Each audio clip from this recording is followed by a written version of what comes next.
Welcome, and thanks for joining us for what we anticipate being a lively and engaging discussion panel on Equiano's Celtic connections as part of the Global Equiano event. I'm Désha Osborne, Chancellor's Fellow in the Department of English and Scottish Literature at the University of Edinburgh. I'm a scholar of 18th and 19th century transatlantic literary history, and I'm here with Christine Kelly, professor of history at Quinnipiac University. A graduate of Trinity College Dublin, Professor Kinealy has published extensively on Ireland's Great Hunger and more recently, the Irish abolition movement. Her books include This Great Calamity, The Great Hunger in Ireland, and a graphic novel titled I'm going to mess it up, Androskell, or The Bad Times. Christine is also director of the African American Irish Diaspora Network. In 2018, she published Frederick Douglass in Ireland in his own words, and this research led to the creation of the Frederick Douglass walking trails in Belfast, Cork, and Dublin. I've invited Professor Kinealy to read from her latest book, Black Abolitionists in Ireland, published in 2020 by Routledge as part of their Modern European History series. So welcome to Professor Kinealy. Thank you. Thank you, Désha. Thank you for that introduction and for showing some of my publications. I appreciate that. Just before I start to read from my book, if I could just give a little bit of historical context.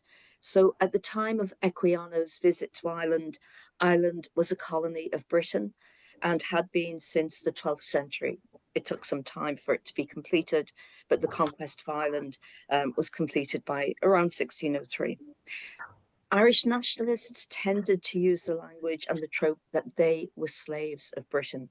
So you will hear that term very frequently throughout my reading. And also to explain, Equiano, when he was enslaved, he was given the name Gustavus Vassa, and he did both names, although he always liked to clarify he was, as he would say, the African. So this is from my book, and this is the section on Equiano in Ireland. In April 1791, in a speech lasting for 4 hours, William Wilberforce, an English abolitionist, introduced the first parliamentary bill to abolish the slave trade.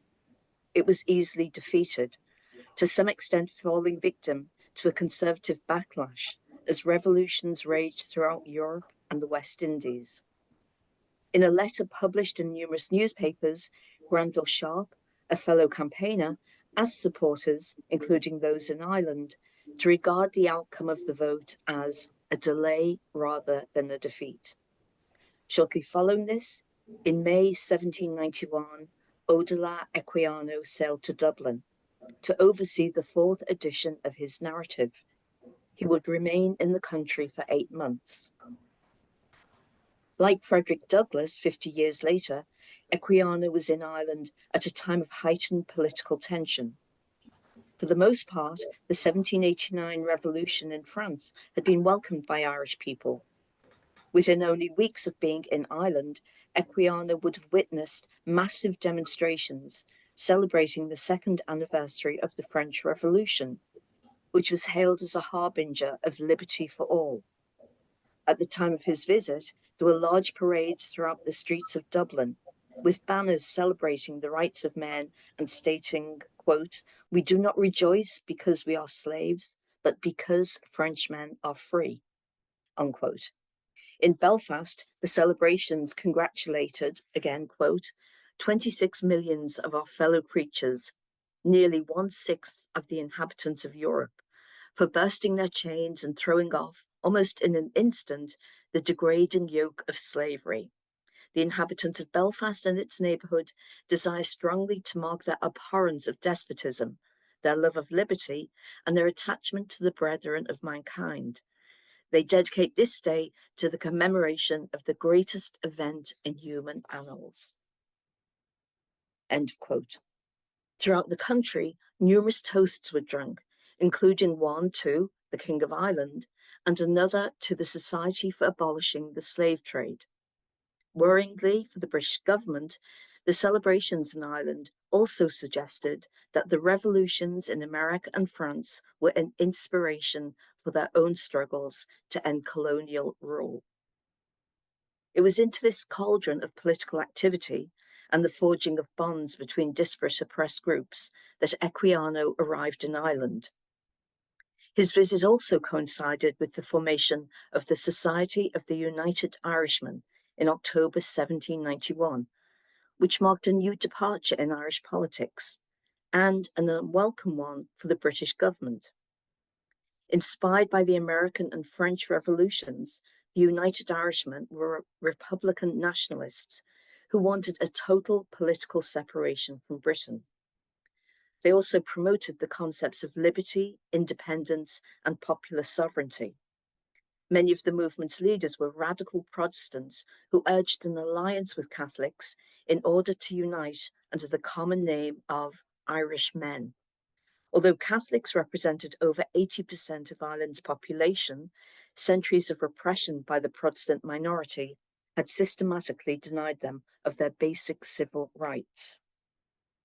A founder of the United Irishmen, Theobald Wolfe Tone, repeatedly referred to the Irish people as slaves. He argued that the minority Protestant ascendancy in Ireland, of which he was a member, had held, quote, 3 millions of our fellow creatures and fellow subjects in degradation, infamy, and contempt, or to sum up in one word, in slavery, unquote. Inevitably, Equiano would have come into contact with these sentiments, as several of his hosts were also leading members of the United Irishmen. Equiano wrote about his time in Ireland in later editions of his narrative. His description was brief, on the grounds that if he wrote about his travel experiences, it would swell the volume too much. Instead, he gave a brief overview of his visit to Ireland, stating, quote, I shall only observe in general that in May 1791, I sailed from Liverpool to Dublin, where I was very kindly received, and from thence to Cork, and then travelled over many counties in Ireland. I was everywhere exceedingly well treated by persons of all ranks. I found the people extremely hospitable, particularly in Belfast, where I took my passage on board of a vessel for Clyde on the 29th of January and arrived in Scotland on the 30th of January, 1792.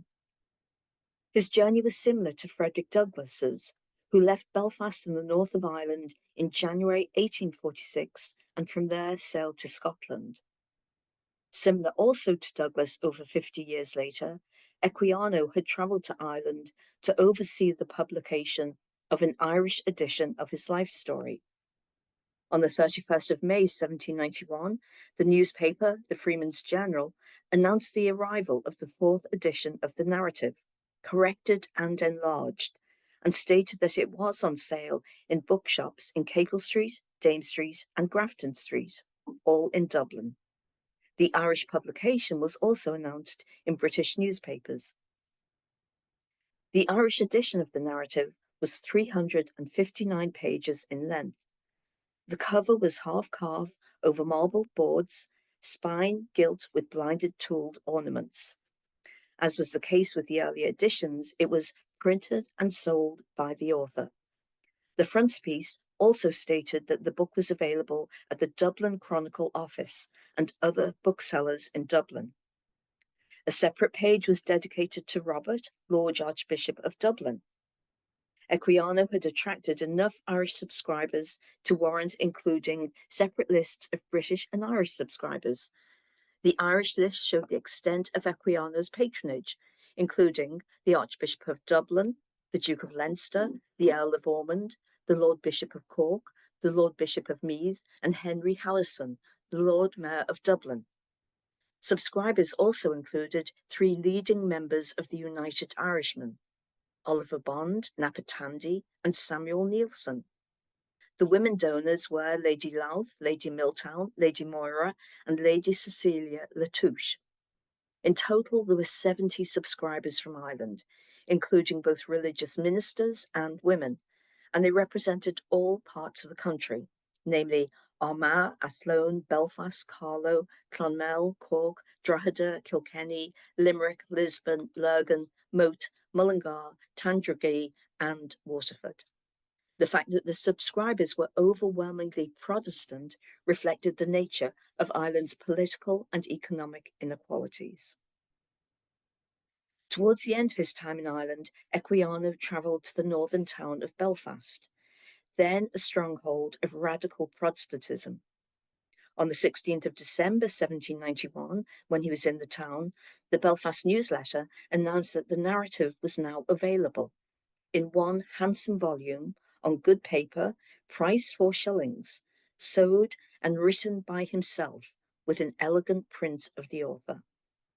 On the same day, an editorial in the paper reported on a new wave of anti-slavery activities in Britain and Ireland that aimed to boycott rum, sugar, and coffee.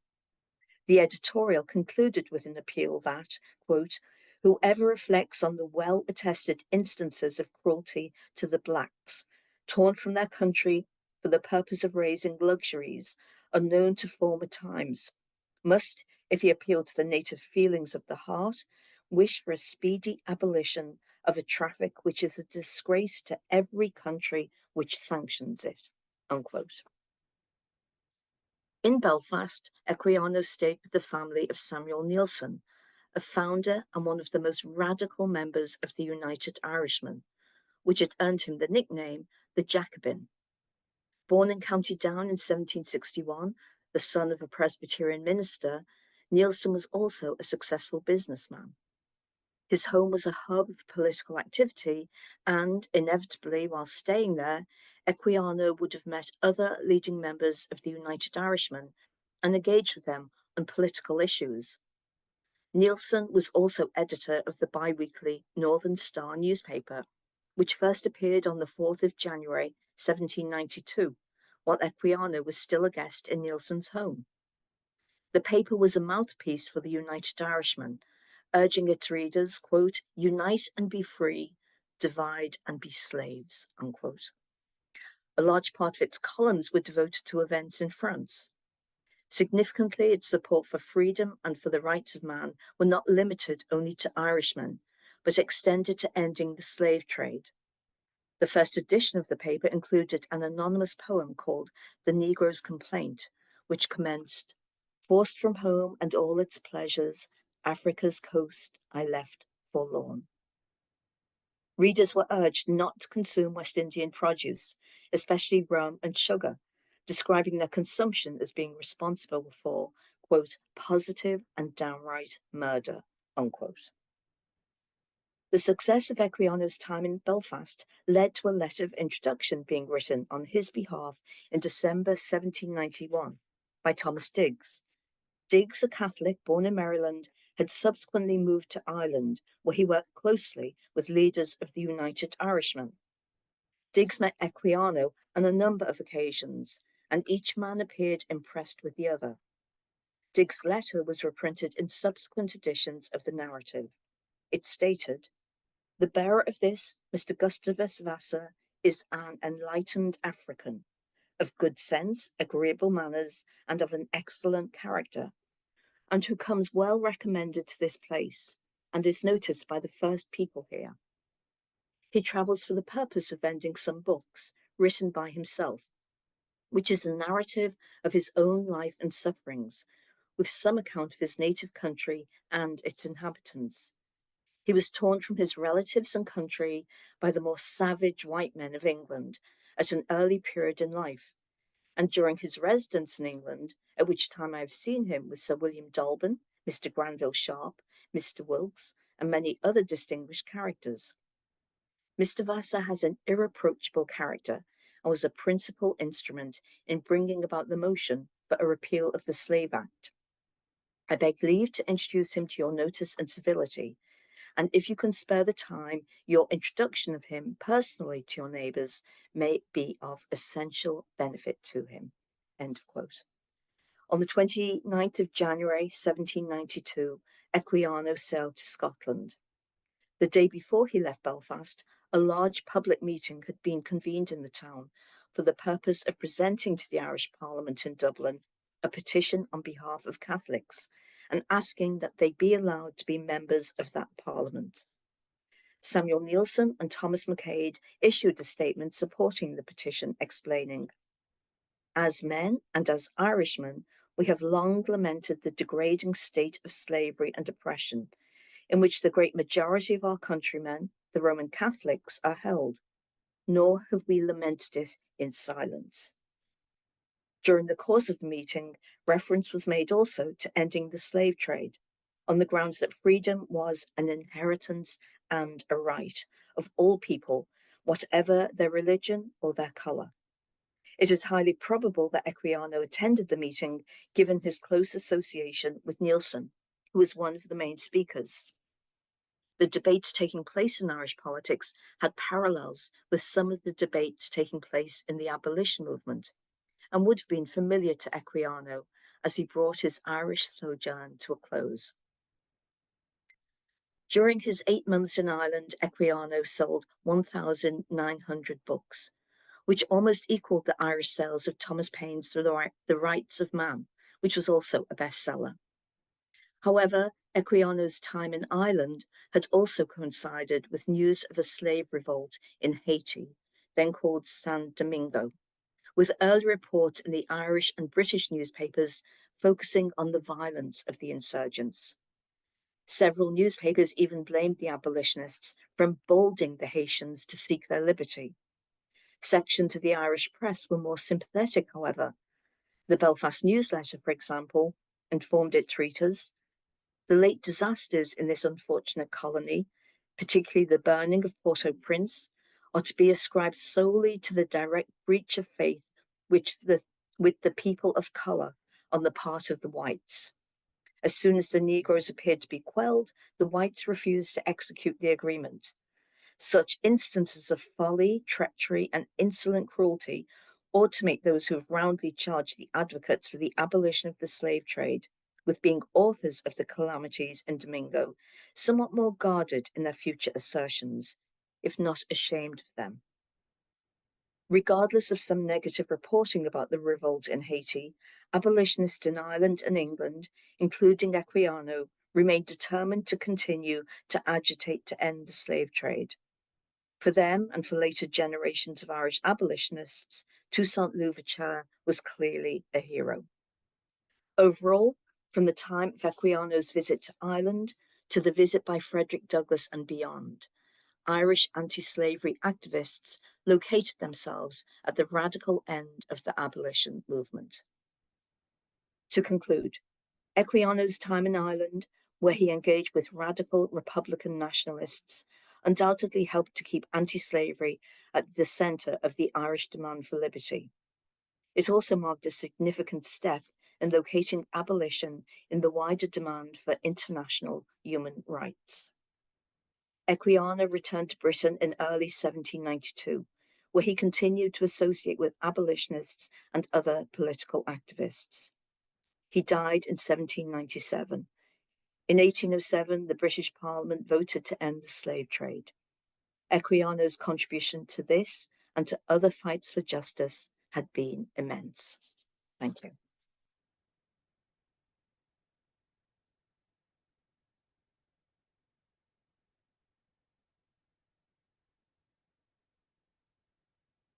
Thank you, Christine.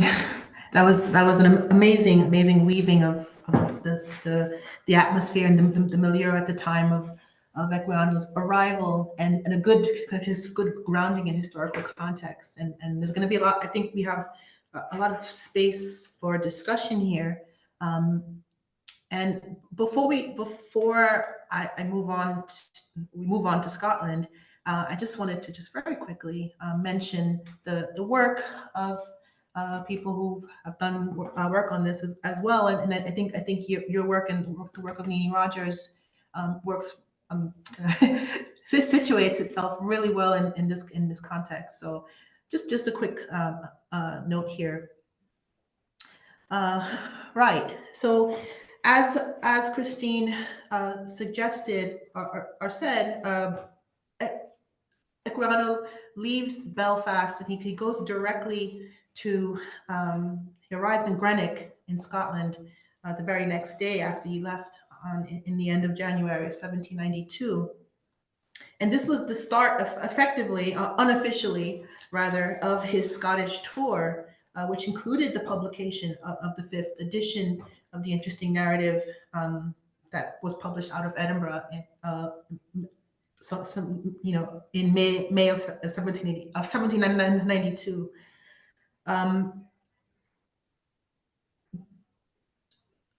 Oddly enough, it's very difficult to find copies of this edition. It's much easier to find the 4th edition than it is the 5th. And I don't have an answer for why that is at the moment, but what I can speak to is, what I will speak to is the stark differences, not just what is emerging out of the Scottish subscriber list, but also sort of the different contexts into which Equiano is stepping into, and the various different types of dangers in which he's playing with or engaging with in these two different countries. So in a similar way that the Irish subscribers tell a very unique narrative in itself of the ways Equiano was purposefully marketing his story and how and where he chose to move, the Scottish subscribers yields the story of a man acutely aware of both the political and social forces at play in the world outside of London in the 1790s. So the Scottish subscriber list, which you can see here on this slide, is less than half the length of the Irish subscribers, but yet it tells a very different story of what was happening in Edinburgh, Glasgow, Paisley, Dundee, Perth, and Aberdeen. These are all either port cities, centers of manufacturing, mercantilism, and colonial enterprise. Equiano wasn't unfamiliar with Scotland or its people, and his wife, for example, his wife Susanna Cullen, who he met that year, 1792, was of Scottish heritage. Chapter 3 of the interesting narrative, he writes of arriving at the port city of Leith and traveling to the Orkneys during the summer of 1757, when he was still very young and enslaved by Captain Pascal. He talks about being surprised in seeing scarcely any night on board the ship, the Roebuck. 7 years later, after his manumission in June of 1773, on board the ship Racehorse, with Captain Phipps on the way to the Arctic, they stop off in Shetland. So given his knowledge and familiarity with Scotland, it's perhaps surprising that he faced so many challenges. As a lot of those of you who are witnessing these discussions know that Edinburgh was the center of the original nativist controversy. This is the newspapers at the time were beginning to question and undermine the validity of Equiano's narrative by placing his birth and his baptism in other places other than West Africa, and this becomes a point of contention that he picks up and addresses in both the newspapers at the time, those run by Alexander Tilloch, who was another person in this in these familiar spaces, and if you've come across either the critical editions that have come out in this century, or either the sixth edition or beyond, you'll see a bit of that engagement, and including letters to and from Dr. John Baker and David Dale of Glasgow. And this is where I'm going to sort of start picking up on some of the men who show up on the Scottish subscriber lists, and perhaps the first to both address that nativist controversy and be a kind of a financial supporter is David Dale, who was the owner of the first cotton mill in Scotland. This was founded in 1778, and he was also the founder of the city of New Lanark Mills, which innovated, created a very new type of relationship between the center of manufacture and those who work on those territory, on those lands. And in 1793, Dale gave Equiano a place to stay when he was in Scotland, and provided moral and economic support. Another individual who shows up as a subscriber to the interesting narrative is the agriculturist and economist Dr. James Anderson, and his son John Anderson, who was the famous wood engraver. And both of these men are living in Leith. Anderson is known for many achievements, including he's the inventor of the Scotch plough. He is the editor of the Bee, a weekly intelligencer, which started exactly the same year that Equiano was starting his Irish tour, and generally, what Anderson and others in his circle represent, and another agriculturist who's also a subscriber, Sir John Sinclair, represent is this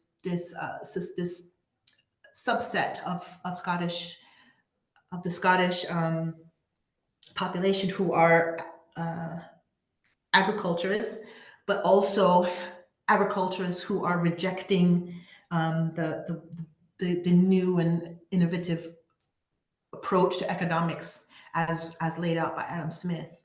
So what these men they believed essentially that the wealth of a nation lied not in its manufacture but in its agriculture.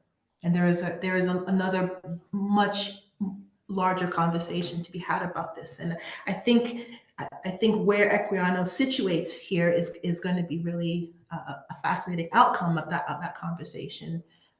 Considering what we know about Adam Smith's views on enslavement, and where men like Sinclair, for example, would have stood. And for those of you who don't know, Sinclair is the author of the statistical accounts of Scotland, and he is also sometime in the early 19th century he becomes an inheritor of plantation land in the Eastern Caribbean. So this is essentially a very tricky space, and this is something that the main point that I want to take away, I want to draw from this conversation is how delicate Equiano is, how he's playing, and I'm using that word very carefully, how he's playing off of the sentiment and the beliefs of a lot of these men who in Ireland and Scotland, in two different, very, very different ways. And I think when Christine and I go back into conversation, I think we can kind of think together about how Equiano was using the word slavery as opposed to how men from the Society of United Irishmen are using the word slavery or enslavement or freedom or emancipation. And he's doing something very similar with his Scottish subscribers and patrons, with ideas of manufacture, of agriculture, of mercantilism, and I think a lot of this is kind of really emerging at the very end of the interesting narrative when we think about who he's appealing to, which class of society in the late 18th century Great Britain is he's speaking to when he makes that proposition of manufacturing goods in West Africa. So another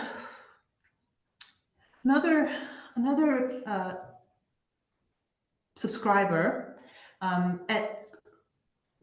would be someone who many people witnessing this will recognize, which is William Creech, who within Scottish publication history is something of a very not something of, but a very important figure, not just because he published, he was the first publisher of Robert Burns, James Beattie. He published his friends like Sir John Sinclair, like Hugh Blair, William Cullen, Adam Ferguson. He was sort of the publisher of many later Enlightenment writers.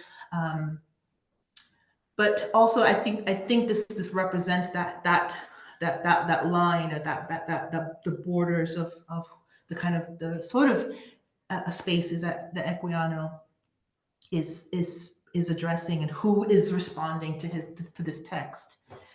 So we have on the one side, you have the agriculturists, the economists, those men who are seeking this text out for a certain particular idea or argument to draw from or engage with, and then you have the other side, which is the publishers and the printers.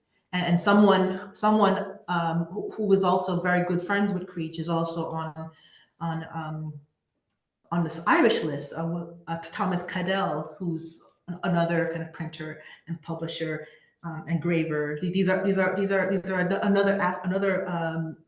another part of the society that Equiano would have engaged with. Some other names that come up, who I think would be fascinating to explore in further detail, would be all of the preachers, the reverends, those men who are members of the Presbyterian Church at the time in Scotland. And I think there would be an interesting contrast to be made, with the preachers and with the ministers on the Irish list, who are not necessarily Presbyterian, and we can find those in the United Irishmen, for example. All the men that Christine mentioned were also well, not all of them, but a good number of them were members of the Ulster Presbyterian Church. So there's that as well. There's men like Adam Hunter, Reverend Andrew Hunter, who was the minister of the Tron Church on the Royal Mile here in Edinburgh. Men like the Reverend Thomas Randall,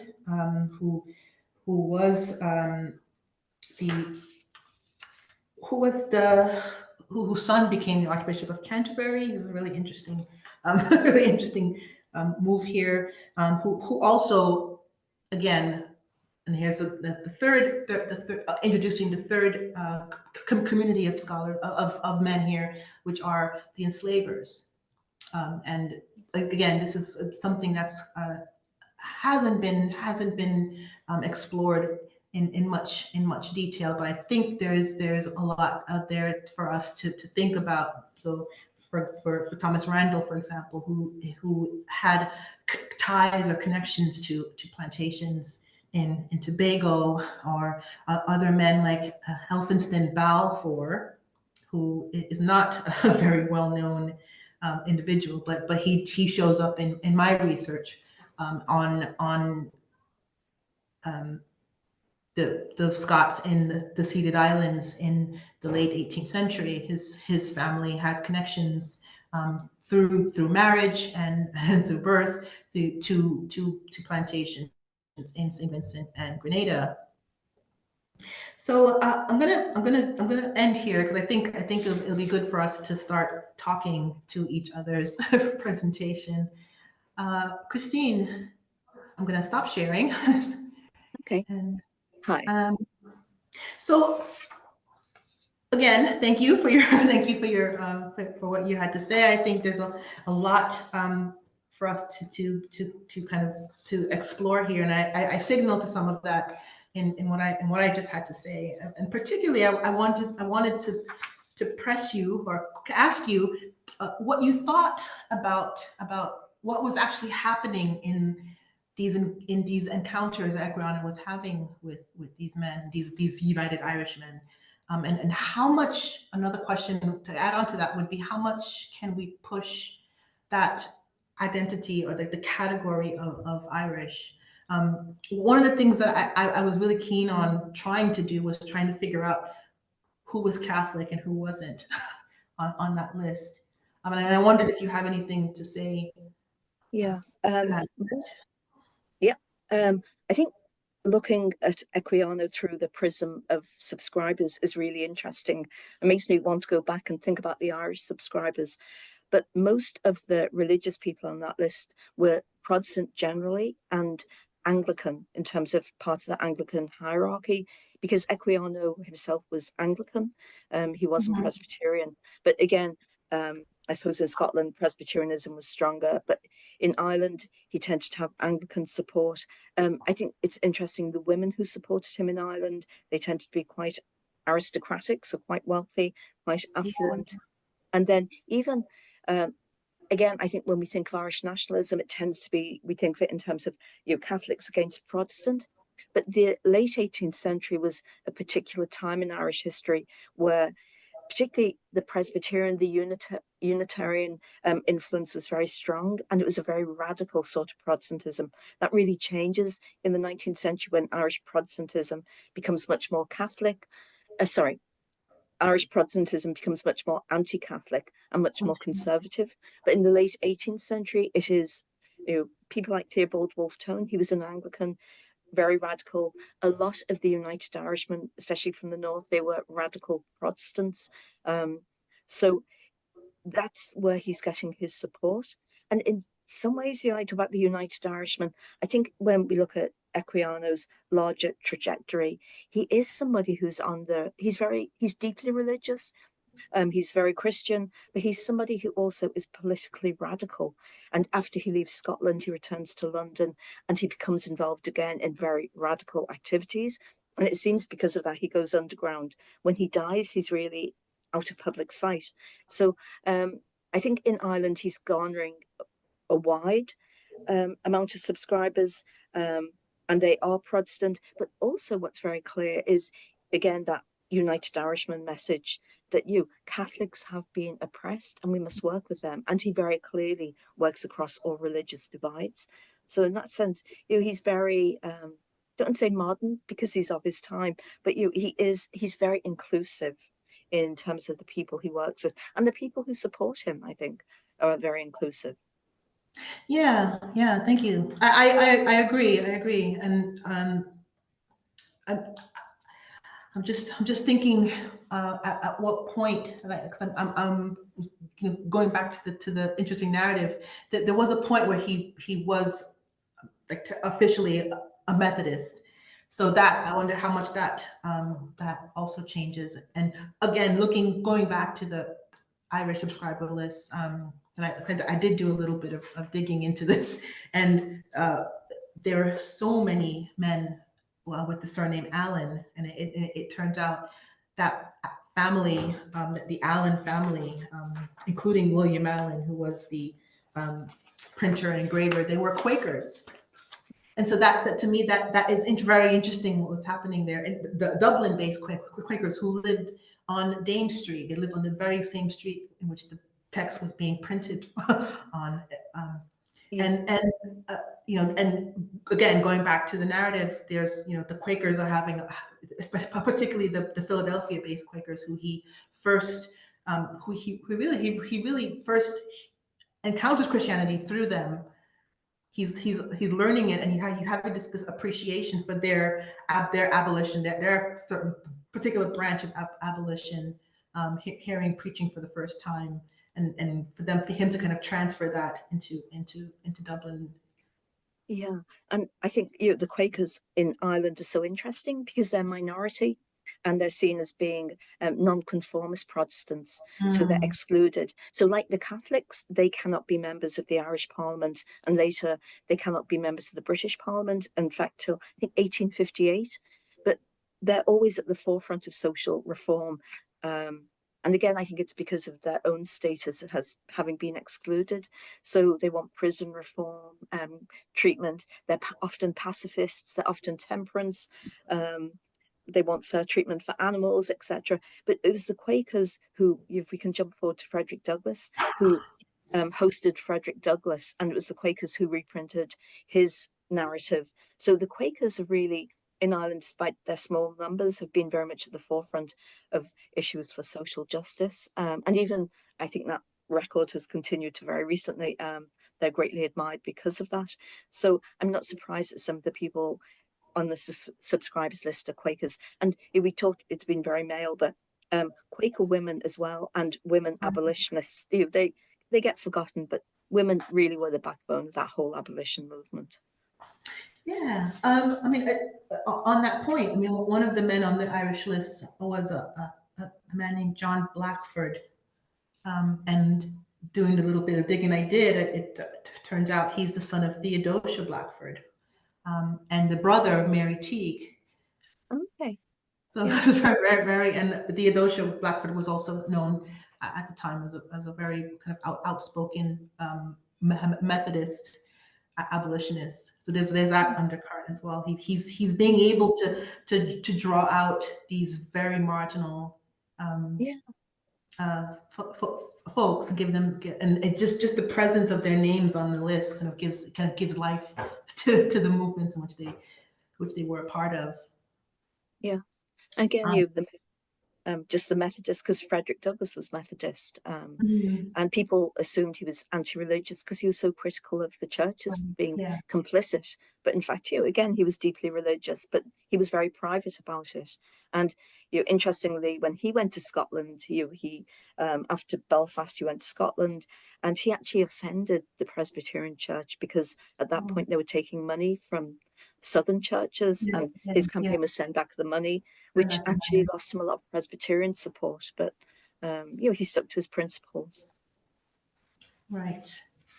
How does this connect to Scotland? I think this is kind of like another bigger question that I think from me kind of drawing on this larger project at hand, which is of mine, which is to kind of tell Equiano's story through his engagement with the subscribers.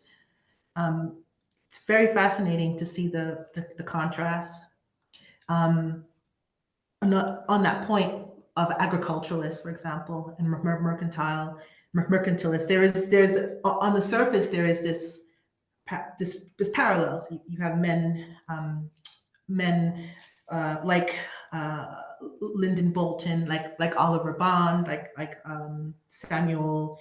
You mentioned him, Samuel Nielsen. These are men who are of a certain kind of either listed as drapers, woolen drapers, merchants, and how that is contrasting with the Scottish list, and what that means in terms of who Equiano is really understanding to who he really understands as being in line with his beliefs. And I'm not convinced entirely that this is what's happening in Scotland, but I think there's a much different intentions for some of these men to buy for these people. I keep saying men, but because it's majority men, but why some of these people are buying are subscribing.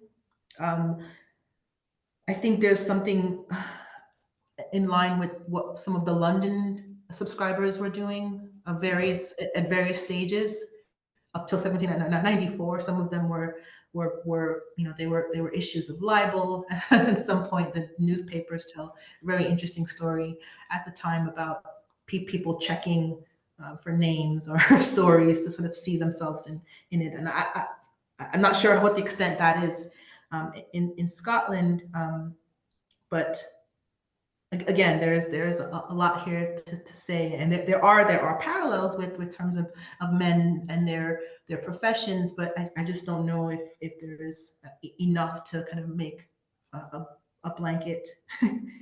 Yeah. Yeah, and I think his timing in Ireland, I think the timing is really important because it does coincide with the formation of the United Irishmen. And these are people who are opposed to the slave trade, who want universal male suffrage, etc. So they are pretty radical. And if people don't know, the ending is very sad because they do lead a rebellion in Ireland, Yes. 1798. And a lot of the leaders, including Theobald Wolfe Tone, are executed. He actually commits suicide rather than be executed. But people who've hosted Equiano either die or they're sent into exile. And some of them end up in America. And some of them carry on their anti-slavery activities in America, which is really interesting.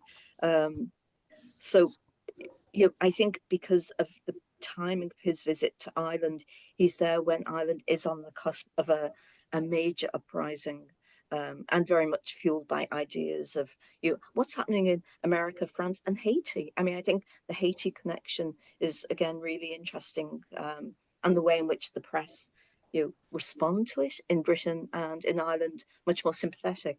So that the timing I think is important for Equiano. The time he is in Ireland, it does coincide with that radical activity, which he clearly has empathy with and sympathy. Yes, yes, yeah. And I mean, I'm a bit hesitant to kind of push too much on the parallels. I think we need to, in some ways, we need to treat each experience as unique. But the 1798 rebellion is something that needs to be put into kind of proper context, particularly that, especially in relation to Haiti, in that the colonial secretary, you have the Dundas is sending the same troops are being sent to Ireland that are being sent to Haiti, are being sent throughout the Caribbean, with all of the revolutionary rebellions that are happening. Coolidge's rebellion in St. Lucia, what's happening in Grenada, Fedon, what's happening in St. Vincent with the Garifuna. It's the same cohort of soldiers who are kind of doing, quashing these rebellions. Yeah, it really is early age revolutions, and for Britain to allow it to take place in one place is dangerous. And so the 1798 rebellion in Ireland was brutally put down. It was really, really brutally put down. They wanted a rebellion in 1796, but it didn't happen. So they waited for French help in 1798. But yet, again, inspired by that wave of revolutions, Ireland is part of that. Okay. I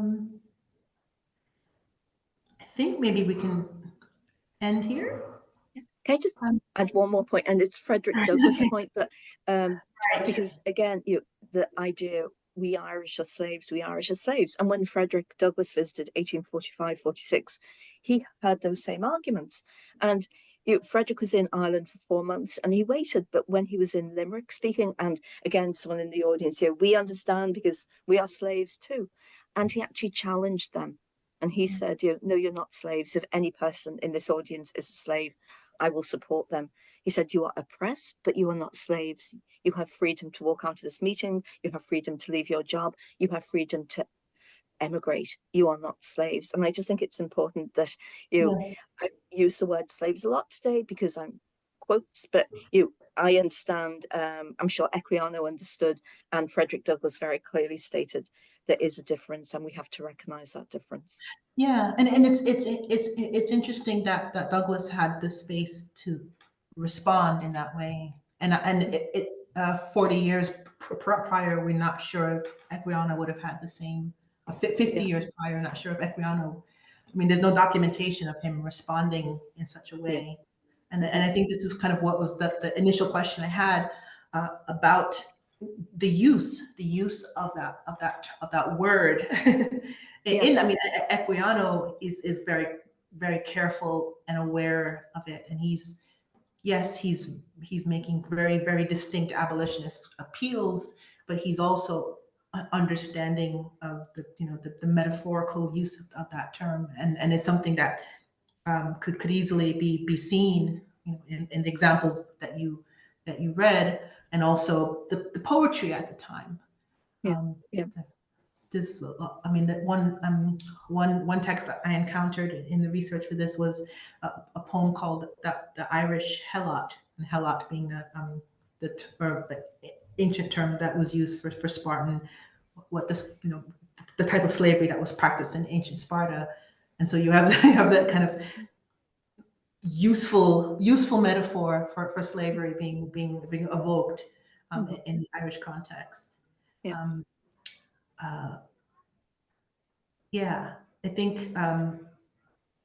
think there is a purposeful silence on the part of Equiano. I'm not sure to what effect, and I think he found his ways. He found ways to speak to this. He found ways to address it, but not so much with the kind of directness that someone like Frederick Douglass or William Wells Brown, who was also there at the time, would have been able to speak to it. Okay, thank you. Okay. This conversation is clearly not over. I mean, there's so much that we can talk more about. Not just kind of continuing to cover the question of Scotland and the Scottish subscribers, but also thinking more about the role that the Haitian Revolution was playing here. And I think this is something that maybe within the larger discussion of global Equiano, we can definitely come back to. Yeah. So thank you for helping to open up that space, Christine. We really, really appreciate it. Well, thank you for organizing, and thank you for including me. Okay. It's wonderful. I wish you every success. Thank you. Thank you. Thanks.